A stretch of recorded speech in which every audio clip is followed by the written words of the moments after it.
सही बच्चों को नमस्कार। हम बात कर रहे हैं बीएससी सेमेस्टर 4 मैथमेटिक्स की एक बुक है मैकेनिक्स। उसका एक टॉपिक है स्टेबल एंड अनस्टेबल इक्विलिब्रियम। तो स्टेबल और अनस्टेबल इक्विलिब्रियम क्या होता है सॉरी, उसको टेस्ट कैसे करते हैं, potential energy test, centre of gravity test, इसका हम वीडियो अपलोड कर चुके हैं, वो आपने पढ़ लिया होगा, तभी यहाँ पहुँचे होगे आप। देखिए यहाँ पर एक थ्योरम है, इस थ्योरम का मैं स्टेटमेंट पढ़ रहा हूँ क्योंकि अब बोर्ड तो इतना ही बड़ा होता है और ये डिजिटल बोर्ड तो है नहीं कि मैं स्लाइड कर सकूं, तो रब ही करना पड़ेगा। तो पहले तो स्टेटमेंट्स पढ़ लीजिएगा, मतलब मैं समझा रहा हूँ, पहले इसको पढ़िएगा कह क्या रहा है, और फिर इसका कंसेप्ट पढ़ाया जाएगा, थ्योरम प्रूव कराई जाएगी। थोड़ा सावधान, क्योंकि 3D डायग्राम है और डायग्राम को बोर्ड में बनना है, तो बनते हुए डायग्राम में बने हुए डायग्राम को देखने से बेहतर ये है कि प्रैक्टिकली आपको सोचना पड़ेगा। ठीक है, मैं क्वेश्चन पढ़ता हूँ, पहले तो आप पढ़ के आइएगा इसके पहले वाला कि स्टेबल और अनस्टेबल इक्विलिब्रियम होता क्या है। क्वेश्चन कह ये रहा है, सॉरी ये थ्योरम ये कह रही है कि body rests in equilibrium upon another fix body. Statement को ध्यान से सुनिएगा, यानी एक तो फिक्स बॉडी है, ये फिक्स बॉडी है, ये फिक्स बॉडी, हमारी ये बॉडी फिक्स है और ये बॉडी इस पर रेस्ट कर रही है। ठीक, ये फिक्स है। ठीक है, अभी बॉडी ऐसे भी हो सकती है, ऐसे हो सकती है, ऐसे हो सकती है, कुछ भी हो सकती है। ठीक है, तो a body rest in equilibrium upon another fix body. पहला स्टेटमेंट समझ में आ गया। The portion of the two bodies in contact being spheres, मतलब उन बॉडी के जो पोर्शन कॉन्टेक्ट में है, मतलब ये स्फेयर्स हैं, मतलब ये जितना कांटेक्ट में ये है, ये जितना कांटेक्ट में है। भाई देखो ये स्फेरिकल नहीं है तो फ्लैट है, तो ऐसा नहीं है, जो कांटेक्ट में है वो स्फेयर्स हैं, ऐसे स्फेरिकल पार्ट है। ठीक है, तो मैं स्फेयर ही बनाऊंगा, जैसे कटोरा है। अब कटोरा मेरे पास तो है नहीं, समझ लीजिएगा, कटोरा होता है ऐसे, कटोरी होती है ऐसे। ठीक है, तो कटोरी को आप उल्टा कर दीजिएगा और दूसरी कटोरी ऐसे ऐसे उल्टा रख दीजिएगा, तो वो जो कांटेक्ट में है वो स्फेरिकल है। ठीक है, of radii small R and capital R respectively. जब मैं स्मॉल आर और कैपिटल आर रिस्पेक्टिवली करता हूं तो आपको ये देखना पड़ेगा किसका रेस्पेक्ट कर रहा हूं, मतलब मैं किसके बारे में बात कर रहा हूं, किसको स्मॉल आर कह रहा हूं। इन्होंने कहा कि अ बॉडी रेस्ट, एक बॉडी रेस्ट कर रही है दूसरी फिक्स बॉडी पर। तो पहली बॉडी वो है जो रेस्ट कर रही है और जो दूसरी बॉडी है वो फिक्स बॉडी है, यानी नीचे वाली वो फिक्स वाली है, ऊपर वाली रेस्ट कर रही है। ये लुढ़केगी बात में जो भी होगा उसका, यानी कि ऊपर वाले का जो रेडियस है वो स्मॉल आर है और नीचे वाले का कैपिटल आर है। ठीक है, अब स्फेरिकल पार्ट करोगे तो उनके सेंटर्स भी होंगे, सिंपल सी बात, स्फेरिकल पार्ट के। तो and the straight line joining the centres of the spheres being vertical, मतलब सेंटर उनके एक वर्टिकल पे है। जैसे ये हाथ है, ये इसका सेंटर ऐसे कहीं होगा इधर, ये इसका सेंटर ऊपर कहीं होगा, तो इसका सेंटर इसका सेंटर एक वर्टिकल लाइन पे है, यानी ये वर्टिकल लाइन ऐसे जा रही है, नीचे इस पॉइंट पर इस वाले पार्ट का सेंटर है और ये इसी लाइन पे आप ऊपर जाओगे। अब इसको छोड़ नहीं सकते हम, ऐसे छोड़े जा रहे हैं। अच्छा, और इसका सेंटर यहाँ कहीं है। ठीक, अच्छा, the two bodies being rough enough, मतलब जो ये जो रखी है ना, ये रफ है, चिकनी नहीं है। टू प्रिवेंट स्लाइडिंग, मतलब ये इसके ऊपर खिसक नहीं रही है, ये स्लाइड, ये जो है रोल कर जाएगी, लेकिन ऐसा नहीं कि रखा और स्लिप कर गई, स्लिप नहीं करनी चाहिए, इतना रफ है कि वो स्लिप नहीं कर रही है। वो जो है रोल करेगी, अलग की बात है, लेकिन वो स्लाइड नहीं करेगी। ठीक है, तो if the first body being slightly displace, अब पहली बॉडी को थोड़ा सा डिस्प्लेस कर दीजिए, थोड़ा सा, तो उसमें इक्विलिब्रियम कैसा होगा, स्टेबल होगा या अनस्टेबल होगा, उसकी कंडीशन निकालिए। क्योंकि थ्योरम है तो उसकी कंडीशन दे देनी चाहिए थी, लेकिन अब चूंकि बहुत लंबा लिखना पड़ता तो हमने कहा कंडीशन निकालिए। तो स्टेटमेंट समझ में आ गया। मैं एक गंदा सा डायग्राम बना देता हूँ, गंदा सा डायग्राम। ठीक है, मैं जरा कैमरे को उधर रोटेट करता हूँ, आजा बेटा आजा बेटा, थोड़ा सा गंदा डायग्राम बनाता हूँ। देखो एक बॉडी है जो हमारा हाथ था ना, एक बॉडी है ये ऐसे। अब चूंकि उसका जो पार्ट कांटेक्ट में है वो स्फेरिकल है तो स्फेयर ही बना देते हैं, और इसका सेंटर ये है। ठीक है, और दूसरी बॉडी इसके ऊपर ऐसे रेस्ट कर रही है। ठीक है, और इसका सेंटर ये है, तो इन दोनों के सेंटर इस पॉइंट पर है, इसी वर्टिकल लाइन पे। इसका सेंटर ये है और इसका सेंटर यहाँ कहीं है। ठीक है, समझ में बात आई नहीं आई? और ये जो इनके कांटेक्ट के पोर्शंस हैं वो थोड़ा सा रफ है, मतलब ये स्लिप नहीं करेगी, स्लाइड नहीं करेगी, ये रोटेट कर ऐसे रोल कर जाएगी।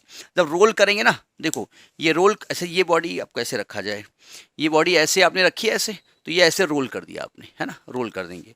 तो जब इसको रोल करेंगे ना, तो ये चीज़ ऐसे घूम जाएगी ऐसे, और ऐसे रोल होकर के ऐसे कहीं आ जाएगी, ऐसे आ जाएगी ना, ये ऐसे आ जाएगी, ऐसे कॉन्टेक्ट ये यहाँ पर आ जाएगा। तो डायग्राम रफली समझ में आ गया, अभी हम बनाएंगे उसको। तो स्टेटमेंट समझ में आ गया, मैं स्टेटमेंट को रब करता हूँ, फिर आगे चूँकि लंबा लंबा लंबा प्रूफ है, इसी बोर्ड पे करना है तो कई बार रब करना पड़ेगा, तो आप नोट करते रहिएगा। ठीक है, हम तो नोट किए, हम तो वही चीज़ उतार देंगे। ठीक है, देखिए आगे देखते हैं। अब देखिए जितना डायग्राम बन गया है उतना पढ़ते जाते हैं, धीरे धीरे धीरे धीरे काम करेंगे। ये एक पहली वाली बॉडी है जो कि फिक्स है, और ये दूसरी वाली बॉडी है जो इस पर रेस्ट कर रही है ना। पहली वाली बॉडी का सेंटर ओ है और दूसरी वाली बॉडी का O1 है, और हमने कहा दोनों के सेंटर जो है ना, वो O और O1 जो लाइन है वो वर्टिकल है। ठीक है, अच्छा इनका जो सेंटर ऑफ ग्रेविटी होगा कहाँ होगा, उसी के बीच में कहीं होगा भाई। जैसे मान लीजिए सेंटर ऑफ ग्रेविटी होता पूरा का जहाँ वेट एक्ट कर रहा होगा बॉडी का, तो अगर आप दो डंबल ले लीजिए, एक डंबल ऐसे एक डंबल ऐसे बांध दीजिएगा, ठीक है, तो अगर इसको बैलेंस करोगे तो कहीं बीच में बैलेंस होगा ना। तो इसका सेंटर ऑफ ग्रेविटी हमने मान लिया जी पॉइंट पर है। ठीक है, तो या G1 पॉइंट मान लेते हैं। तो डायग्राम समझ में आ गया, इतना डायग्राम। अभी हम लुढ़काएंगे, बाद में लुढ़काएंगे फिर डायग्राम बनाएंगे, क्योंकि मैं बहुत गंदा डायग्राम बनाता हूँ, इसलिए अब कैसे डायग्राम बनाएंगे हमको खुद नहीं मालूम। ठीक है, तो हमने कहा देखिए जो C1O है ना, यहाँ पर जो C1O है, C1O वो है कैपिटल आर, रब करते जाएंगे तो आप नोट करते रहिएगा। और C1O1 जो है, C1O1 जो है वो है स्मॉल आर। और centre of gravity of combined body कहिए या upper body, sorry centre of gravity of upper body, लुढ़के के ऊपर वाली ना, नीचे वाली कोई मतलब नहीं, सॉरी वो डंबल गलत बता गया, अपर बॉडी।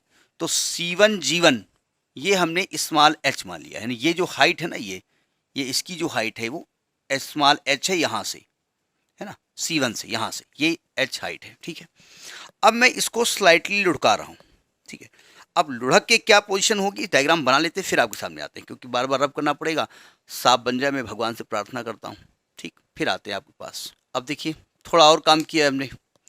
अब हमने क्या किया था, डायग्राम को ध्यान समझिएगा, ये वाला पार्ट इसमें था ना, इस पार्ट को थोड़ा लुढ़का दिया हमने, लुढ़का दिया।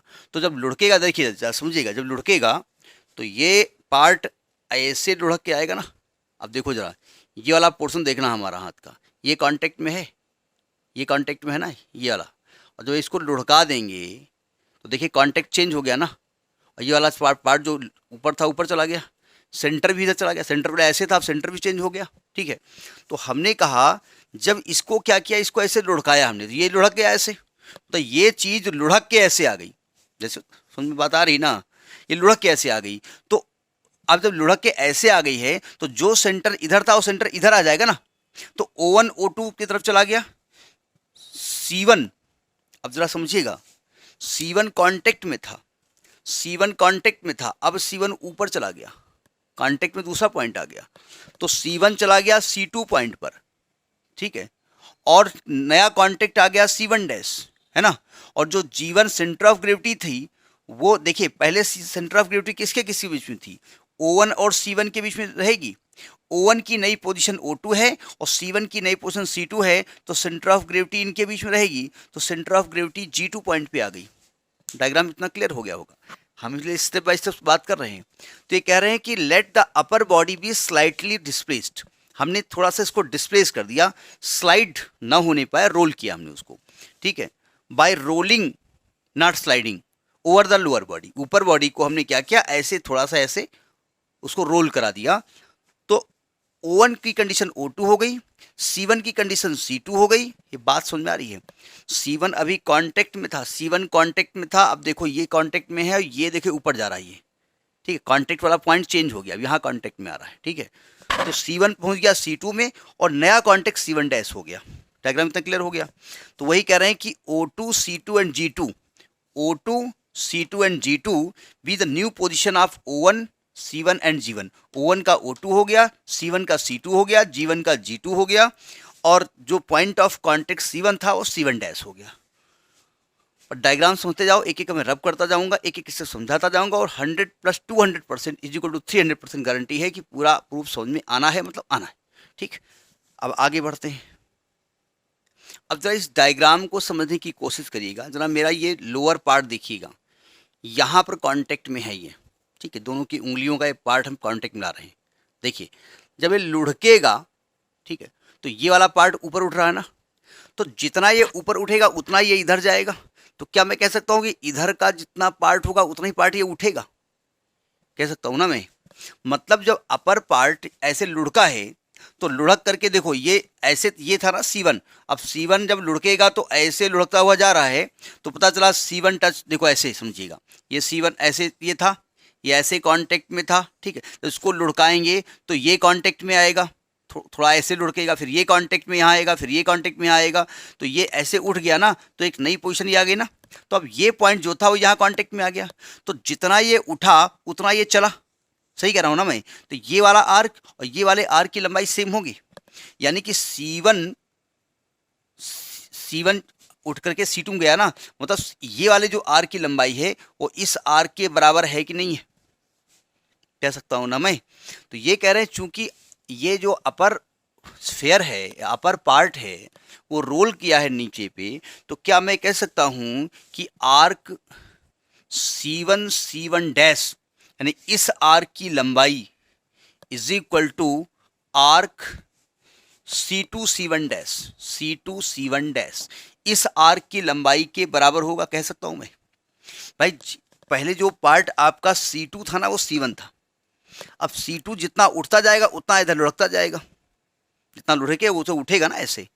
भाई ये चीज़ ऐसे समझिएगा, ये चीज़ ऐसे कांटेक्ट में थी, तो जब इसको लुढ़काओगे आप ऐसे, इसको जब ऐसे लुढ़काओगे तो जो ये वाला पार्ट जो टच में था ऊपर आएगा ना, और जितना ऊपर आएगा उतना नीचे वाले हाथ में देखो आगे बढ़ रहा है, तो इसका ऊपर उठा हुआ भाग और हाथ में जितना ये कवर किया हुआ भाग सेम होगा ना।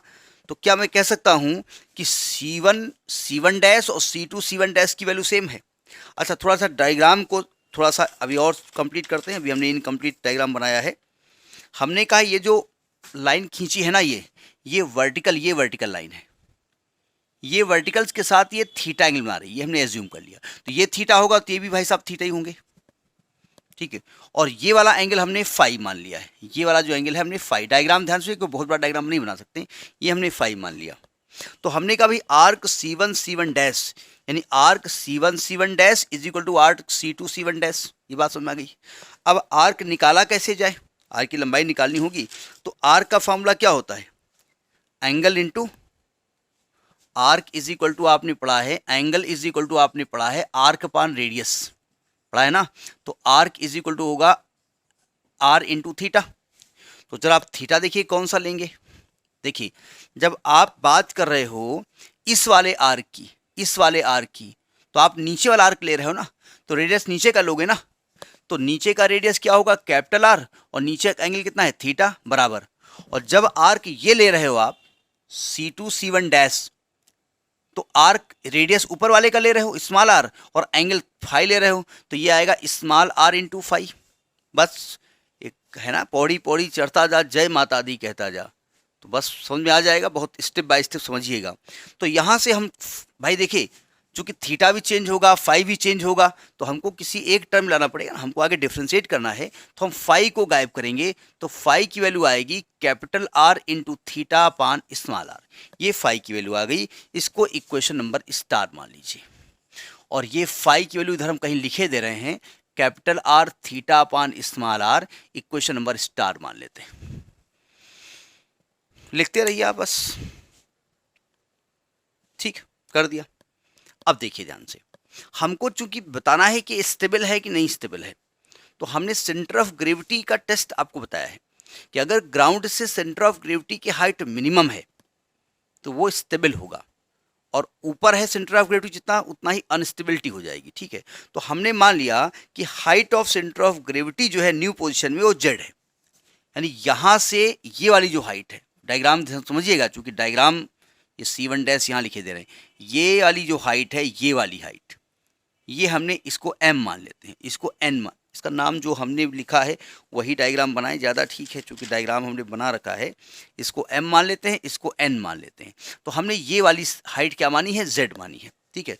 तो हमने मान लिया let g be the height of, let z be the height of center of gravity in the new position, in the new position। हमने z हाइट मान ली, सेंटर ऑफ ग्रेविटी की हाइट है, और स्टेबिलिटी कहती है कि ग्राउंड से जितनी नज़दीक सेंटर ऑफ ग्रेविटी होगी वो ज़्यादा स्टेबल बॉडी रहेगी। ये हमने कॉन्सेप्ट पहले से बता रखा है, इसका वीडियो पहले से हमारा अपलोडेड है, ठीक है। और मान लिया कि न्यू पोजीशन है over the fix horizontal line O X, इस वाली लाइन से over the fixed horizontal line O X, horizontal line O X. तो हमें इस z की वैल्यू निकालनी पड़ेगी ना। तो z की वैल्यू एक्चुअली, जब ध्यान से समझिएगा, थोड़ा टेक्निकल है, z की वैल्यू एक्चुअली में g2m है, ये आपको निकालनी है z की वैल्यू। अब इस डायग्राम को रब करेंगे, फाई की value r theta by small r बाद में यूज करेंगे हम। तो देखिए z कैसे निकाला जाएगा, आपने कहा भाई z की वैल्यू है g2m, बस कैलकुलेशन है, डायग्राम समझ में आ गया होगा, आ ही गया होगा, मान लेते हैं। क्या किया जाए, g2m निकालना है। अब g2m निकाला कैसे जाए भाई, हमको तो रेडियस चाहिए, हाइट चाहिए, थीटा चाहिए, स्मॉल r चाहिए, कैपिटल R चाहिए। तो g2m कैसे निकाला जाए, तो हमने क्या किया, जरा थीटा को हम यहाँ नीचे लिखते हैं। हमने g2 से यहाँ एक परपेंडिकुलर डाला, इसका नाम दे दिया n डैश। क्या g2m को n डैश लिख सकते हैं, डायग्राम देखिए। तो आप कहेंगे हाँ, इसको n डैश लिखा जा सकता है, लेकिन n डैश वैल्यू तो कोई मालूम नहीं। तो क्या मैं O2n में से O2n डैश माइनस कर दे तो n डैश निकल आएगा, तो आपको ये हो सकता है। तो मैं क्या करूंगा, O2n में से माइनस कर दूंगा O2n डैश। डायग्राम समझ में आ रहा होगा। अब हमको O2n निकालना पड़ेगा और O2n डैश की वैल्यू निकालनी पड़ेगी। तो इसको इक्वेशन में फिलहाल हम 1 डाले दे रहे हैं। अब हम O2n निकालने जा रहे हैं। डायग्राम को ध्यान से देखिएगा, O2n है का, ये थीटा है, नीचे हमने लिख दिया है थोड़ा सा डायग्राम में, क्योंकि रफ है। O2n है कहाँ पर, O2n यहाँ पर है ना। अब O2n निकालने के लिए आप डायग्राम कौन सा लेंगे, तो आपको दिख रहा है ट्रायंगल O2n दिख रहा है, ये वाला ट्रायंगल, इन ट्रायंगल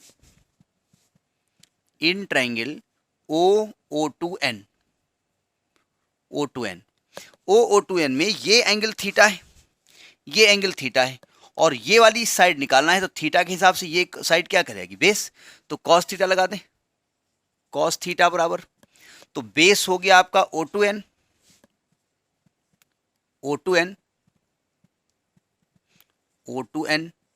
और परपेंडिकुलर हाइपोटेन्यूज क्या हो गया, O2O। जरा ध्यान से देखिए, O2n तो निकालना है आपको, O2O क्या होगा, क्या नीचे वाले की रेडियस और ऊपर वाले की रेडियस मिला के पूरी एक लाइन है कि नहीं है, यानी small r plus capital R। तो जहां पर O2n है वहां क्या लिखेंगे, capital R plus small r into cos theta. बस स्टेप बाय स्टेप समझते रहिएगा। डायग्राम समझ में आ गया तो समझ में आ ही गया होगा, अगर डायग्राम नहीं समझ में आया तो फिर दिक्कत है, ठीक है। डायग्राम ध्यान समझ लीजिएगा। अब आपको O2n डैश चाहिए, O2n डैश देखो भाई, ये वाला साइड है, ठीक है।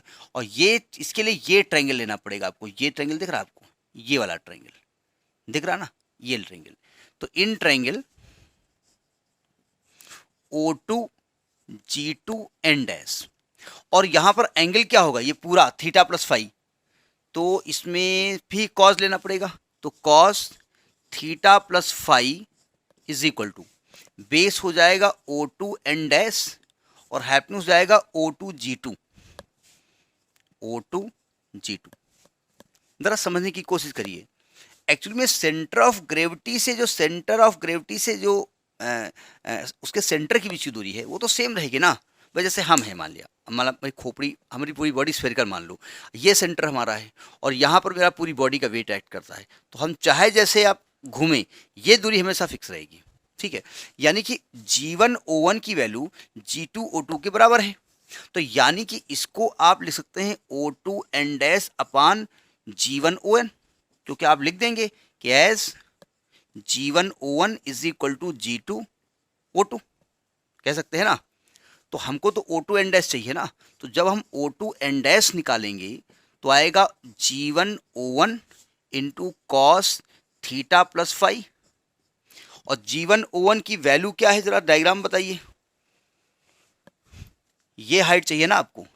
अब देखो यहां से ये पूरी रेडियस है स्मॉल आर और ये हाइट है h, तो यानी इसको हम लिख सकते हैं स्मॉल आर माइनस एच और कॉस थीटा प्लस फाई। यानी आपको O2n डैश मिल गया, O2n डैश मिल गया और आपको O2n मिल गया ना। इस वैल्यू को उठाइए और इक्वेशन नंबर 1 में पुट कर दो। Putting this value, putting these values in equation 1। ठीक, रखते हैं। कैमरे में आ रहा है, ठीक, आ ही रहा है, नहीं आ रहा है। अब देखो जरा रखते हैं 1 में, इतना रब कर दें क्योंकि जगह हमको बहुत चाहिए ना, डायग्राम बाद में हम रब कर देंगे। z इज इक्वल टू,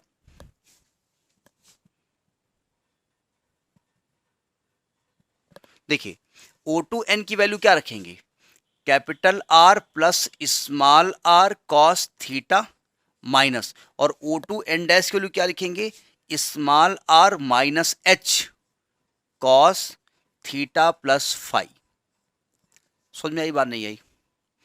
अब आपको z क्या है, z है सेंटर ऑफ ग्रेविटी की हाइट है, ठीक है।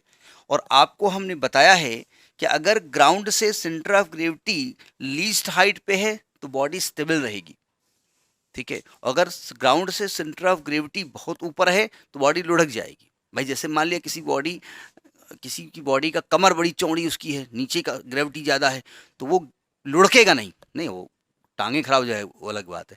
अब मान लिया ये बॉडी बिल्कुल पतली हो, खोपड़ी इतनी बड़ी है तो लुढ़क जाएगा। तो सेंटर ऑफ ग्रेविटी जितनी ज़्यादा हाइट पे होगी स्टेबिलिटी उतनी ही कम होगी। अब जरा एक लफड़ा यहाँ पर देखिए। अब प्रॉब्लम ये है कि हम मैक्सिमम मिनिमम लगाएंगे, जेड को किसके रेस्पेक्ट में डिफ्रेंशिएट करें। भाई यहाँ पर R small R plus capital R तो फिक्स हुआ, एच फिक्स है, ठीक है। जेड को करना है, ये जेड हाइट ये वाली है, लेकिन किसके रेस्पेक्ट में करें, थीटा भी वेरी हो रहा है, फाई भी वेरी हो रहा है, तो आप या तो थीटा के टर्म में कर दो या तो फाई के टर्म में कर दो। तो अभी आप थोड़ी देर पहले फाई की value R theta upon small R लिख चुके हैं, ठीक है। तो अब यहां से फाई को गायब कर देते हैं, तो Z is equal to capital R plus small R cos theta minus small R minus H cos theta plus phi को लिखेंगे capital R theta upon small R. देखो स्टेप बाय स्टेप समझिएगा बहुत ध्यान से, क्योंकि कैलकुलेशन थोड़ा सा लेंदी है इसका। अब थोड़ा सा इसको कैलकुलेट कर लेते हैं। तो z is equal to capital R plus small R cos theta minus R minus H cos, इसमें आप आर एलसीएम लो तो small R plus capital R upon small R into theta, ऐसे लिखा जा सकता है ना। अब थीटा आपका वेरिएबल है ना, इस डायग्राम का काम खत्म हो गया। अब थीटा के रिस्पेक्ट में डिफ्रेंशिएट ये सब करना है। डायग्राम आप मैं रब कर देता हूँ, डायग्राम काम अभी है तो नहीं ना, हाँ अब नहीं है, छोड़िए। अब डायग्राम को रब कर देते हैं, है ना। ज़रूरत पड़ेगी तो फिर बना भी नहीं पाएंगे हम, बड़ी मुश्किल में तो बना पाएँ, जैसा बना पाएँ। मतलब राइटिंग मेरी बहुत गंदी है, लेकिन क्या किया जाए। तो ये आपका जेड हो गया। अब आपको जैसे कि आप इंटर में मैक्सिमा मिनिमा पढ़ते थे कि आप इसको थीटा के रेस्पेक्ट में डिफरेंशिएट करिए, फिर फॉर मैक्सिमा मिनिमा इसकी वैल्यू 0 करिए, वहाँ से थीटा की वैल्यू निकालिए, फिर अगेन उसको रखिए, फिर देखिए कि D Z by D theta अगर निगेटिव आ रहा है तो मैक्सिमा है, पॉजिटिव आ रहा है तो मिनिमा है, इक्वल टू 0 है तो दोबारा डिफ्रेंशिएट करिए। ये आपको कॉन्सेप्ट क्लियर है। तो पहले तो इसको डिफ्रेंशिएट किया जाए, इसका कुछ इक्वेशन नंबर डाल दिया जाए। इसको इक्वेशन नंबर 2 डाल देते हैं ना। तो हम लिखेंगे differentiating equation 1 2 with respect to theta, theta के रेस्पेक्ट में with respect to theta, theta के रेस्पेक्ट उसको डिफरेंशिएट करने जा रहे हैं। D Z by D theta is equal to, देखो यहाँ पर थीटा वेरिएबल है, ध्यान रखिएगा। कैपिटल आर रेडियस है, स्मॉल आर रेडियस है, वो थोड़ी चेंज हो जाएगी। अगर हम ऐसे लुढ़क रहे हैं तो हमारी हाइट थोड़ी कम ज़्यादा हो जाएगी, हमारी खोपड़ी की रेडियस थोड़ी जो है कम ज़्यादा हो जाएगी। तो आप लिखेंगे capital R plus small are, और कॉस थीटा को हो जाएगा minus sine theta, minus small R minus H, इसका होगा माइनस तो प्लस हो जाएगा, यहाँ पर आएगा sine capital R plus small R upon small R theta, और इसको फिर करेंगे तो क्या आएगा, capital R plus small R upon small R, यही तो आएगा। दो बार, एक बार डिफ्रेंशिएट करोगे, D Z by D theta. हम देख भी लेते हैं कहीं गलत ना हो पाए। इसको एक क्वेश्चन नंबर हम 3 डाले दे रहे हैं। अब जरा कुछ समझिएगा, यहां पर एक कांस्टेंट वैल्यू है इनटू साइन थीटा है, यहां पर ये कांस्टेंट वैल्यू है इनटू साइन कुछ है, कुछ ये कांस्टेंट वैल्यू है, उस फॉर्मेट पे लिखा हुआ है ना। तो यहाँ हमने कहा भाई ये देखो एक कांस्टेंट वैल्यू है इनटू साइन थीटा है, यहाँ पर आर माइनस एच, ये पूरा एक कांस्टेंट वैल्यू है, और इनटू साइन कुछ कांस्टेंट इनटू थीटा है, इस फॉर्मेट पे लिखा है ना। तो हमने यहाँ अपने तरफ से एक चीज मान ली, हमने कहा देखो ऐसा है कि let capital R plus small R minus जो है ना, इसको हमने कहा ये कांस्टेंट है ए, सब साइन थीटा के बाद जो भी कांस्टेंट है सबको के ए मान लिया, और जो इधर है कांस्टेंट आर माइनस एच के साथ into capital R plus small R upon small R, ये पूरा इसको हमने बी मान लिया, ठीक है। और इसके अंदर ये कांस्टेंट भी है कुछ, इसको कुछ और मान लिया। ये क्यों माना भाई, कुछ नहीं, कुछ ऐसा कुछ नहीं है, केवल इसलिए मान लिया कि हम ये बताना चाहते हैं कांस्टेंट लिखा है और कुछ नहीं है, ठीक है। तो एक्चुअली में D Z by D theta किस फॉर्मेट में आ रहा है, D Z by D theta आ रहा है आपका माइनस, ये तो ए मान लिया, A sine theta plus B sine k theta is equal to, नहीं ये आ गया, ठीक है। तो इतना नोट करिए, फिर इसको ऊपर लेकर के तब आप पहुंचेंगे हम यहाँ पर, ठीक है। ये हमने फिलहाल D Z by D theta ऊपर कर दिया, ये वाली नीचे चीज ऊपर लिख दिया, बस दोबारा लिख दिया है, ठीक। और कोई मतलब यहाँ पर नहीं है, बताने के लिए हमने इसको रब नहीं किया था, हमको बता दें, नहीं आपको लगे रब कर दिया, ये क्या कर दिया, तो इसलिए हमने आपसे कहा। अब देखो मैक्सिमा मिनिमा का कंसेप्ट क्या होता है, पहली बात तो इसको एक बार और डिफ्रेंशिएट करना पड़ेगा, इसको एक बार और डिफ्रेंशिएट करना पड़ेगा, ठीक है। तो हम फिलहाल इसको एक बार और डिफ्रेंशिएट कर लेते हैं, क्योंकि काम उसी का करना है, तो बाद में करते हैं। आप जानते हैं फॉर मैक्सिमा एंड मिनिमा, किसका मैक्सिमा मिनिमा, जेड का maxima minima, centre of gravity का हाइट का मैक्सिमा मिनिमा, क्योंकि सेंटर ऑफ ग्रेविटी अगर मैक्सिमम हाइट पर है तो वो अनस्टेबल हो जाएगा, और मिनिमम हाइट पे है तो स्टेबल हो जाएगा। तो फॉर मैक्सिमा और मिनिमा तो आपने पढ़ा है कि भाई D Z by D theta को 0 करेंगे, यानी कि A sine theta plus B sine k theta बराबर 0 करेंगे। जरा समझने की कोशिश करो, आपका जो ये लुढ़का हुआ है इस डायग्राम जो थीटा है, क्या ये ऑब्ट्यूज हो सकता है, ये थीटा 90 से कम ही रहेगा, सिंपल सी बात है। और 90 से कम में इस इक्वेशन को कोई वैल्यू सेटिस्फाई तब करेगी जब ये पॉजिटिव हो या नेगेटिव है, ऐसा हो नहीं सकता। तो इसका मतलब यहाँ जो थीटा की पॉसिबल वैल्यू है, थीटा इज इक्वल टू 0, ये पॉसिबल वैल्यू इसकी हो सकती है, ये पॉसिबल वैल्यू इसकी हो सकती है, नहीं समझे। तो थीटा यहाँ क्या लिया जाएगा, 0 लिया जाएगा, नहीं, क्योंकि theta possible is satisfying this equation, is satisfying equation, इसको डाल दो double star, equation double star, इसको ये सेटिस्फाई कर रहा है, इसलिए हमने थीटा मान लिया, ठीक है। तो यानी थीटा बराबर 0 पे पूरी बातें करनी है। तो अब आपको इसको डबल डिफरेंशिएट करना पड़ेगा, तो जरा इसको डबल डिफरेंशिएट कर देते हैं, बात समझ में आ गई होगी ना। अब इसको डबल डिफरेंशिएट करेंगे और गलती ना हो ये आप मान के चलेंगे, मतलब ये ऐसा करेंगे। तो अब इसको again differentiating equation 3, again differentiating equation 3 with respect to theta. मुझे तो लग रहा था जगह बहुत कम पड़ जाएगी, क्योंकि मेरी राइटिंग बहुत बहुत बहुत घटिया टाइप की है, नहीं मतलब मैं इंसान घटिया नहीं हूँ, राइटिंग घटिया है।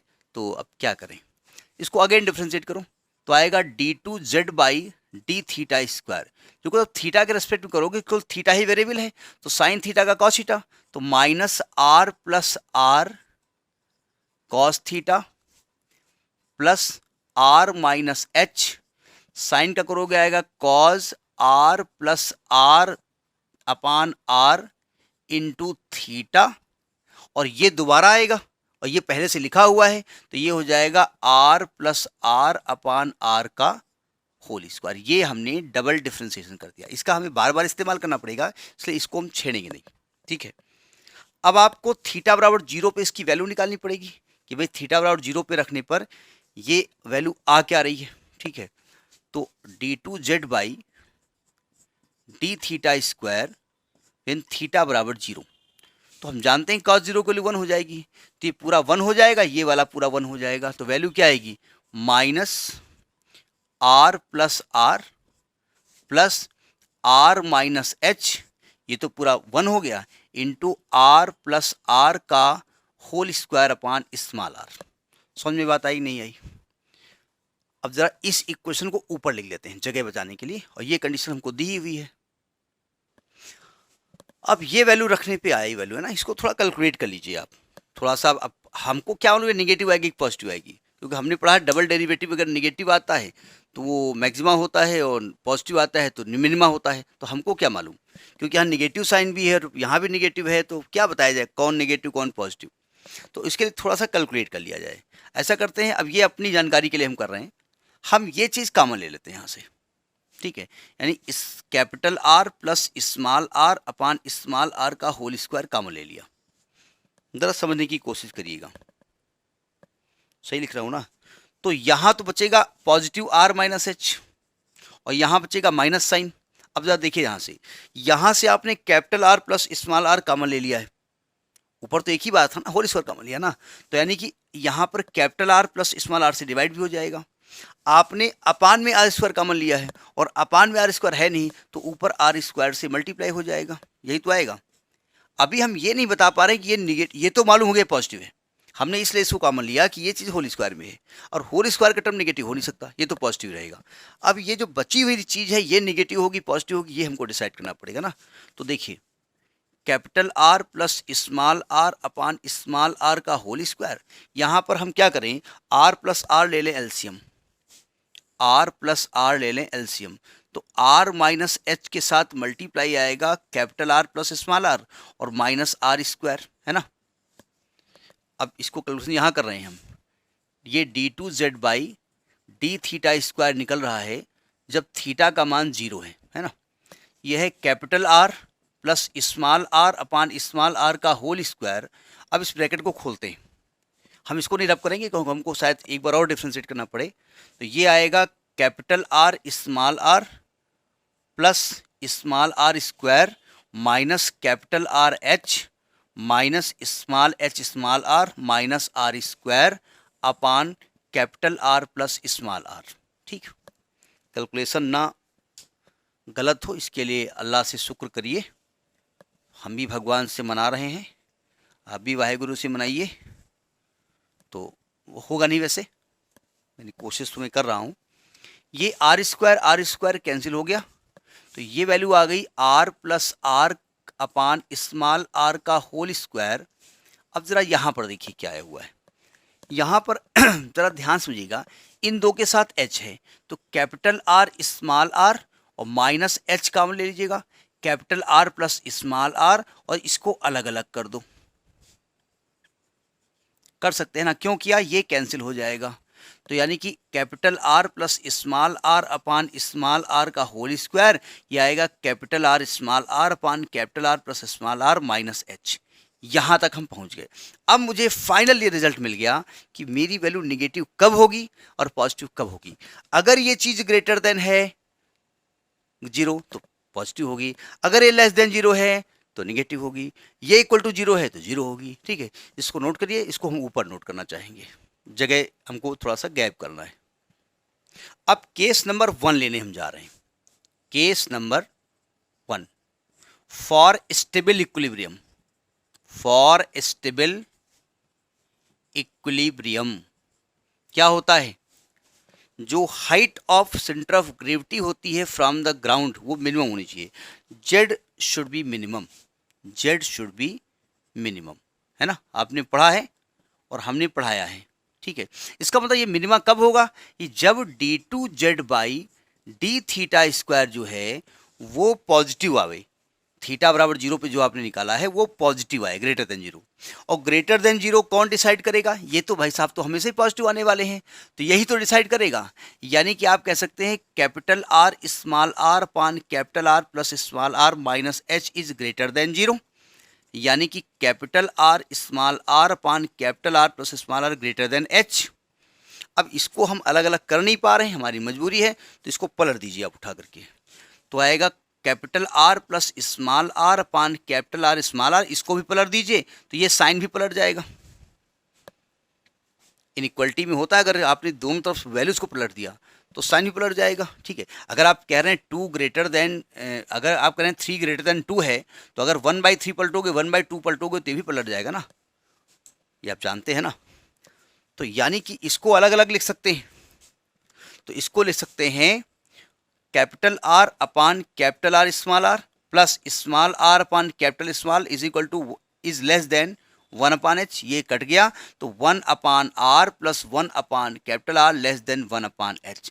स्टेबल इक्विलिब्रियम की एक कंडीशन ये होती है, 1 upon small R plus 1 upon capital R is less than 1 upon H. ठीक है, इसे आप नोट करिए, यहां हम लिखे दे रहे हैं स्टेबल इक्विलिब्रियम की कंडीशन क्या आई है, 1 upon R plus 1 upon R is less than 1 upon H. ये स्टेबल की बात आ रही है। ठीक है, अब कह रहे भाई ये अनस्टेबल होता तो केस नंबर 2 लिखिए, फॉर अनस्टेबल इक्विलिब्रियम। तो आप जानते हैं जेड शुड बी मैक्सिमम, और जेड जब मैक्सिमम होता है ना तो ये चीज लेस देन जीरो होती है, निगेटिव होती है, आपने पढ़ा है मैक्सिमम मिनिमा, ईमानदारी से आप जानते हैं। तो ये लेस देन जीरो होगा तो ये भी लेस देन जीरो होगा, तो यहाँ पर लेस वैल्यू हो जाएगी, तो ये साइन पलट जाएगा, जब उल्टा करो पलट जाएगी वैल्यू, तो यहाँ पर ग्रेटर आ जाएगा, तो यहाँ पर ग्रेटर आ जाएगा। तो अनस्टेबल की कंडीशन क्या आ गई कि 1 upon R plus 1 upon capital R is greater than 1 upon H. ये तो बात ठीक है, लेकिन अगर ये चीज जीरो आ गई तब क्या होगा? तो जब डबल डेरिवेटिव जीरो आ जाता है तो सीबीएसई बोर्ड में आपने पढ़ा है कि उसको फर्स्ट डेरिवेटिव टेस्ट से चेक करिए, लेकिन जनरली होता है उसको तिबारा डिफ्रेंशिएट किया जाता है। ठीक है, तो जरा तीसरा केस थोड़ा लेंदी है, उसको हम करने जा रहे हैं। तीसरा केस है कि अगर 1 upon R plus 1 upon capital R 1 upon H के बराबर है, मतलब इसका मतलब क्या है? इसका मतलब ये हुआ capital R plus small R upon capital R minus equal to H, या 1 अपान एच। और जब उल्टा कर देंगे तो capital R small R upon capital R plus small R H के इक्वल हो जाएगा। तो अगर ये इक्वल हो गया तो क्या आपको दिख नहीं रहा है कि इसका डबल डेरिवेटिव जीरो हो जाएगा? सो d2z by D theta square की वैल्यू थीटा बराबर जीरो पे जीरो आ गई। तो लग तो रहा है कि नाइदर मैक्सिमा नॉर मिनिमा, ऐसा नहीं होता है।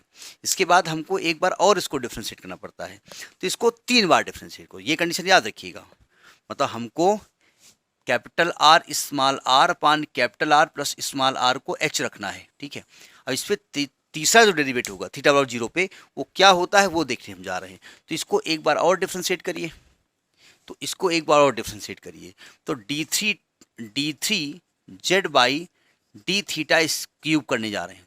देखो तिबारा करोगे तो कॉस थीटा का माइनस साइन थीटा हो जाएगा, तो ये साइन प्लस हो जाएगा, तो आएगा capital R plus small R sine theta plus ये तो ऐसे ही रहेगा are minus H.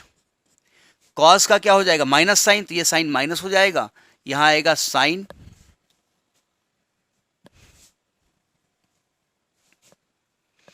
Capital R plus small R upon small R theta, और जब इसको डिफ्रेंशिएट करेंगे फिर वैल्यू आएगी तो आएगा capital R plus small R upon small R का होल क्यूब हो जाएगा।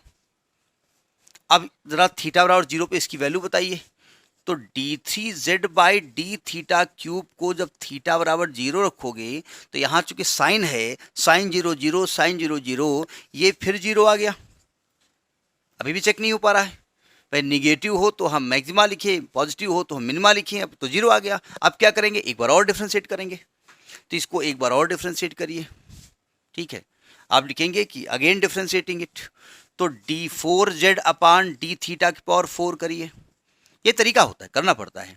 अब साइन थीटा का कॉस हो जाएगा, जहां जहां साइन वहां कॉस हो जाएगा, तो आएगा capital R plus small R cos theta minus R minus H into cos capital R plus small R upon small R into theta, और इसको फिर करेंगे तो आएगा capital R plus small R upon small R की power 4। अब theta को zero करो तो d4z बाई डी थीटा की पावर 4, जब थीटा को जीरो करेंगे तो cos 0 1 हो जाएगा, ये cos 0 1 हो जाएगा, तो वैल्यू क्या आएगी, वैल्यू आएगी capital R plus small R minus H into capital R plus small R upon small R की पावर 4। अब ये देखना पड़ेगा कि पॉजिटिव आ रहा है निगेटिव आ रहा है। अगर ये पॉजिटिव आ रहा है तो ग्रेटर देन आ रहा है 0, तो ये मैक्सिमा है, सॉरी मिनिमा है, और निगेटिव आ रहा है तो मैक्सिमा है। अब इसको हम कैलकुलेट करेंगे, इसको जरा ऊपर लिखते हैं, फिर आपके पास आते हैं और ये कंडीशन सब हम रब कर देते हैं क्योंकि इसी के बारे में हमें बात करनी है। हम ऊपर लिख के तब आपसे बात करते हैं। अब यहाँ एच को गायब कर दो। एच की वैल्यू आपने क्या निकाली थी, एच की वैल्यू थी capital R small R upon capital R plus small R, यही थी ना, तो एच का मान रख दो उठा करके। ठीक है, जरा सावधान देखो, ये है आपका आर प्लस आर है ना, माइनस आर माइनस एच की वैल्यू है capital R plus small R, क्या लिख रहा हूँ, capital R small R upon capital R plus small R. एक काम करते हैं इसमें, अच्छा अभी कुछ नहीं करते हैं और ये लिखा रहने दीजिए ना, और इसके साथ आएगा capital R plus small R upon small R की पावर 4। अब ये पॉजिटिव आएगी निगेटिव आएगी ये हमको नहीं मालूम, हमने फिलहाल एच रख दिया है। अब देखते हैं कंडीशन यहाँ पर क्या आती है ना, देखो ध्यान से, हमने यहाँ एक काम किया, capital R plus small R ले लिया कॉमन, चलेगा, दौड़ेगा, और ये हमने किया यहाँ बच गया 1, ये लगाया माइनस। ज़रा सावधान, इस वाले ब्रैकेट से काम किया, स्मॉल आर कॉमन लिया और इस वाले स्मॉल आर से कैंसिल कर दिया, तो आ गया 1 minus capital R upon capital R plus small are. और चूंकि आपने एक देखो आर प्लस आर कॉमन लिया है तो आर प्लस आर पावर 3 बचेगा, और एक स्मॉल आर को आपने कैंसिल किया है तो ये capital R plus small R upon small R की पावर 3 बचने वाला है, इसी के साथ बचेगा ना, और ये ब्रैकेट हमने बंद कर दिया। ठीक, अच्छा अब जरा थोड़ा सॉल्व करते हैं। Capital R plus small R, देखो 1 माइनस, यहाँ पर एलसीएम ले लीजिएगा, तो आएगा capital R plus small R minus capital R upon capital R plus small R into R plus R upon R की पावर 3। अभी ये पॉजिटिव आएगा निगेटिव आएगा हम नहीं जानते क्योंकि माइनस घुसा हुआ है, ये माइनस डिसाइड करेगा। ठीक है, इसलिए अभी हम कुछ नहीं कह सकते।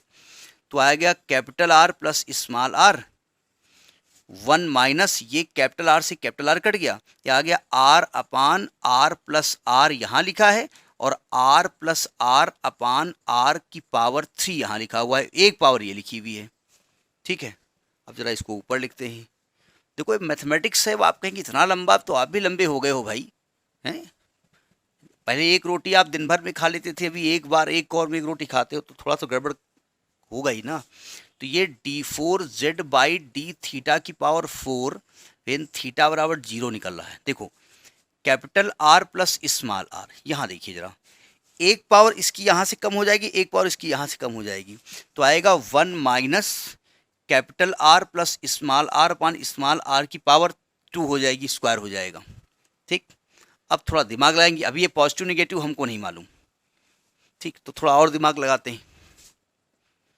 आर प्लस आर, देखो आर प्लस आर तो पॉजिटिव होने वाला है, ग्रेडेड तो निगेटिव हो जाएगी, ये निगेटिव डिवाइड गड़बड़ कर रहा है ना। अगर ये वैल्यू बड़ी हो गई 1 से तो फिर निगेटिव आएगी वैल्यू, तो यही डिसाइड नहीं कर पा रहे हैं ना अभी हम। 1 माइनस, देखो जरा, आर को आर के नीचे कर दो, इसको इसके नीचे कर दो, तो 1 प्लस आर अपान आर का होल स्क्वायर ले सकते हैं। अब जरा आप डिसाइड कर लो, देखो आप 1 में से कुछ प्लस कर रहे हो, 1 में से कुछ प्लस कर रहे हो और फिर उसका स्क्वायर कर रहे हो, तो ये वैल्यू 1 से बड़ी आएगी छोटी आएगी।